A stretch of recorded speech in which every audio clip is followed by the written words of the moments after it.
Hey everyone, Simone Melissus, and this is Dr. Dain here. Now, Hi. he's not Australian, but No. he's an honorary Australian. Yes. So I'm Hello. going to feature you for early February. Okay, I'm ready. So here's your 5 questions. Okay, go ahead. Number 1, how did you find Access Consciousness? How did I find it? I saw an ad in the paper. It said, all of life comes to me with ease and joy and glory. It was at a point in my life where I wanted to, literally, I was going to kill myself if things didn't change, because I'd made a demand a week before that, either my life really changes or I'm out of here. And I went, I had a bar session.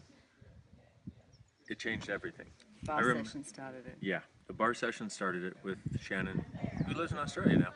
And it was very interesting because I remember leaving that bar session and I came into it depressed, unhappy, and constricted, and I didn't know how to get out. And I tried everything I knew at the time. I left and I looked up and I was like, oh my God, has it always been this beautiful here? And I felt like a little kid again. I felt like I was free.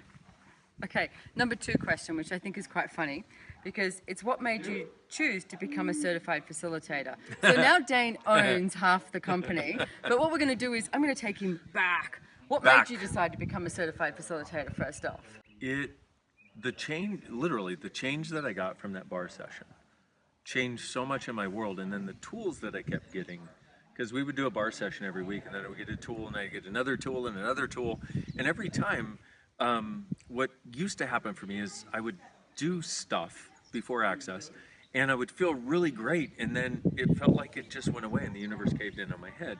So I would start using these tools, and every time the universe wanted to cave in on my head, I would use one of these tools. I didn't know what I was doing. I was just like, she said, say this, I would say this, right? Right. And so I would use these tools, and all of a sudden, it felt like I had that space again that I had after bars. And after a few weeks of that, I went, I want to do this. I want to, I wanted to, the reason I became a chiropractor is because I wanted to create miracles in people's lives. With Access, I actually saw it. And so I became a certified facilitator because I wanted to share the miracles. We've got some amazing people behind us, but we're making them be We got quiet. some amazingly loud people behind us, so we're asking them to be quiet. So the thing that I've noticed about you too, Dain, is that you do really like gifting to people. So I get, like, if you found these tools, you would have been like, I need the world to have them. That is so exactly what I wanted to do. How long ago was that? 17 years. 17 years. Yeah. Wow, so much has changed. Okay, question number 3. So much has changed. What's your go-to tool currently? Who does this belong to? Who does this belong to? Yeah. Oh, I heard you recently discovered that again. Yeah, I did. I've discovered it about 15 times in the last 17 years. Right. I'm like, I found a brand new tool. Who does this belong to? And it works. Exactly. And quick explanation. who does this belong to? The idea is 98% of your thoughts, feelings, and emotions don't belong to you. Somewhere between 50 and 100% of what goes on in your body doesn't belong to you. And it's the first tool that I was given. Mm-hmm. During that first bar session, I'll never forget it, right? I have this energy going through my body and I'm starting to get peaceful and happy and joyful and giggling like a little kid.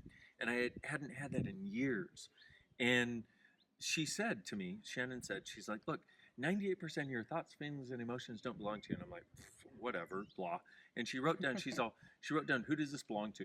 In Shannon's handwriting, which if you can read it, she's the only person who has worse handwriting than I do. Not as bad as mine. And we're in the same boat here on this one, right? And she wrote it down on this little yellow sticky note. And I remember I was going through this major depression a few weeks later. And I look over and there's this sticky note and I just read it. I didn't even think to ask it. Right. I read it and I went, who does that belong to? And all of a sudden it was gone. Right. And I went, wow, this actually applies. And I use it in probably 95% of the sessions I do. Cool. It's one of my favorite tools as well. Yeah. Who does this belong to? Oh, so, we have a free app. Get the Who Does This Belong To app. Access Consciousness. It's free. Created by him. Hello. Dr. Dain Heer. What do they look up when they go to iTunes? Access Consciousness, and then Who Does This Belong To? And you'll find it. Yep. Number 4. What would you like to see change in the world? Everything. No, actually, for me, what I would like to see is I'd like to see the kindness that we all know is possible actually show up. I'd like to see the generosity of spirit that we all know is possible show up. And I'd like to see the ease that we all know is possible show up. Yeah. And I say we all know is possible because I know somewhere we all know this. Know it. I mean, that's why we came along. It was just like, oh my God, this is what I know, but nobody's talking about it. Exactly. Like, this is what I know. Nobody's talking about it. And the funny part is, here we are 25 years after Access has started, And people are finally starting to go, hey, you know, what you're saying doesn't sound insane. It sounds really wonderful. Yeah, it's what I've always known. It's what I've always known. Yeah. Thank you so much for talking about it. And really, that kindness, that generosity, and that ease with creation, with joy, with all of our lives.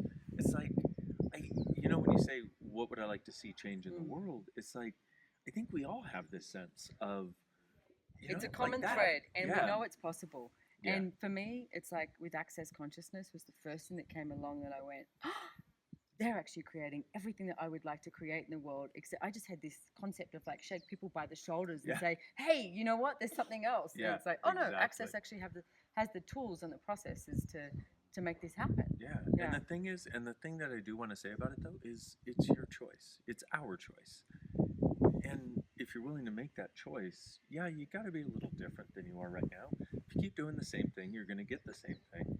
But it's like, it's so much easier to have the kinder, gentler, more joyful, ease-filled world than you ever thought possible. Body's just relaxed. I know, like, exactly. Okay, number 5. Ooh, this is an interesting one for you because I've been around you for like 15 years. Oh, I can't wait. This Go is ahead. Going to be, well, what is the greatest change you have had or witnessed in a client using the Access Consciousness tools and techniques? And it's like, there's 50 billion. Oh, there are. I mean, daily. It's like you get so many, texts and literally, emails for people who were dying, people who were, not willing to live on or had major changes. But is there anything literally right in now the that tens stands of out for you? thousands. There are actually 2. One is there was a lady in Australia who we were there. Gary and I were there. We were doing classes, and we got this little envelope, and it had this note in it, and it had this little wooden Pinocchio, and it's so interesting. And we were like, wow. And this lady I know, because she said so many times how grateful she is for the changes that her family has gotten from Access. And so we open this little thing up, and I see this Pinocchio, and I'm like, I wonder what that's about, right? So I read the letter. And the letter goes on to say, thank you so much. My 8-year-old child used to grab knives and threaten to kill other members of the family before Access. And we didn't know what to do. And we didn't want to put them on drugs. And yet that was what the doctors were saying. And so we tried it, but it was horrendous. And now, thanks to the Access tools and the clearings that we've done, this child loves life. This child is happy. This child has never done this before. And I really feel like this child was like Pinocchio, who's now a real boy who actually gets to live. And I was like, oh my God. Nice. And be him. Yeah, and actually be him. And it's funny because this was several years ago, but whenever somebody asks me, what is one of the most amazing changes you've seen, it's that child and his mom and the difference in their lives. And they're such beautiful people. Yeah. And it's funny because you see these beautiful people who don't seem to get to be living that ease, that joy. And so seeing this change, one of the greatest gifts in the world. And one that's far more recent is there's a friend that I have in Israel, and she left the Being You Change in the World book in a cancer ward where she volunteers. Right. And she just left it sort of on accident, right? And this lady picks it up who has stage 5 ovarian cancer. Now, stage 5 is basically where they go, hey, go get your affairs in order, bye-bye, done, right? And she literally had stage 5 ovarian cancer. And she picked up the Being You Change in the World book because she was bored and didn't have anything else to do. And literally, this is in a letter that she sent. And she started reading it. She said, at first I didn't realize what I was reading, but I kept reading. And she said, and then I just started having this sense of peace. And I realized that long before I had cancer, I wasn't being me. And long before I had cancer, I hated my life. And long before I had cancer, I felt like I was all alone. She said, but I've been reading this book. She's like, I've got a sense of peace that I can't even describe. She said, I realize I'm not alone. And she said, you know what? I may only have a few months left, but I'm going to live those as me. I love that. And I was like, oh my God. But here's the thing is the nurse that was the one that knew the lady from Israel, she said, the lady's test results are changing dramatically. So she's getting less cancer by the moment as she gets more of her. And this lady literally took the time to say thank you so much and write me a letter to say thank you for writing this book. And that you know, that, and I Nice. got to say, thousands of others. Thousands of others, including mine, Dain. You have helped me in so many different areas of my life, and I'm so Thank incredibly you. grateful. And I got to say, we're in South Africa right now. Yes, we are. Someone just came and took a photo over there, and because I'm in South Africa, I was like, "Is that an animal?" Exactly. I was like, "What's going on?" Are we alive? Okay, we're good. We're all Yeah, right. we're good. We're good. South So, Africa, by the way, where the lions and the tigers still live, you know, that sort of thing. Yeah. We're here for a 7-day event. It's gonna rock. It starts tomorrow. So, but Dain, you're coming to Australia. I'm so Yes. excited again Me in too. February, and you're going to be doing an ESB in Noosa, but Yes. also a Being You taster. Which you know what, you can find out the dates below. We're going to have them below, below, just down there, because it's a Being You taster. So the book that Dain was just talking about, Being You Changing the World, is one that he wrote, and you can actually come to the Being You taster. If you know nothing about access, you can even just come to that. Come and play. ESB in Noosa, Come and check then it out. also Choice of Possibilities in Melbourne.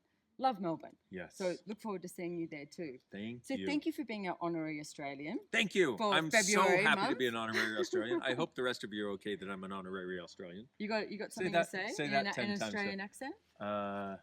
Put your car in the car park. Put your car in the car park. Put your car in the car park. All right.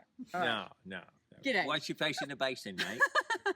We might stop there. We'll I just tap want out. to say We'll one tap thing. out I used now. to do a great Australian accent until I went to Australia, And then you and then I realised- was like, I don't Damn. think Oh, no. I'm What just about not this going to word? do it Come here. anymore. Oh, my favorite Australian word. I like it when Simone says it. It's naughty. naughty. Oh yeah, naughty. Naughty. Huh? Yes. That, forget it. Everything else doesn't matter. Naughty. So Yes. we look forward to seeing you soon in Australia, February no idea what we're doing. 2017. Yes. Let's go. Come, let's play. Thanks, guys. Bye. Bye.